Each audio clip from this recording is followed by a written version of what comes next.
বুধবার সন্ধ্যে 7টায় শ্রীগৌরী স্থিত মাধবধামে দীপমন্ত্রের মাধ্যমে প্রদীপ প্রজ্বলন করে বিশ্ব হিন্দু পরিষদ দক্ষিণ আসাম প্রান্তের 10 দিবসীয় প্রান্তীয় কার্যকর্তা প্রশিক্ষণ বর্গের উদ্বোধন করেন প্রান্ত ধর্মাচার্য সম্পর্ক প্রমুখ তথা শঙ্কর মঠের আচার্য স্বামী বিজ্ঞানানন্দ মহারাজ। এ সময় উপস্থিত ছিলেন প্রান্ত সভাপতি শান্তনু নায়েক, রাষ্ট্রীয় স্বয়ংসেবক সংঘের প্রান্ত সংঘ চালক তথা বিশ্ব হিন্দু পরিষদের পালক অধিকারী জ্যোৎস্নাময় চক্রবর্তী, বিএইচপি গুয়াহাটি ক্ষেত্র ধর্মপ্রসার প্রমুখ পূর্ণচন্দ্র মণ্ডল, পরিষদের মার্গদর্শক আচার্য সন্তোষ কুমার শাস্ত্রী, প্রান্ত সম্পাদক সমীর দাস, সংগঠন মন্ত্রী দিলীপ দেব প্রমুখ।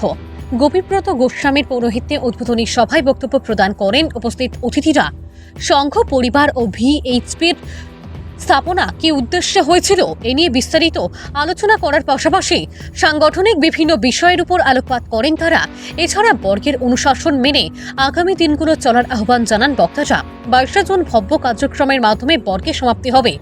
উল্লেখ্য, ডিমা হাসাও বরাক উপত্যকা এবং মিজোরাম হয়ে বিশ্ব হিন্দু পরিষদের দক্ষিণ আসাম প্রান্ত গঠিত হয়েছে। তবে এই বর্গে ত্রিপুরা প্রান্তের প্রশিক্ষণার্থীরাও অংশগ্রহণ করেছেন। এদিকে গত 11 জুন মঙ্গলবার মাধবধামে বজরং দল গুয়াহাটি ক্ষেত্রের অধীন 3 দিবসীয় শিক্ষক প্রশিক্ষক বর্গের শুভারম্ভ হয়।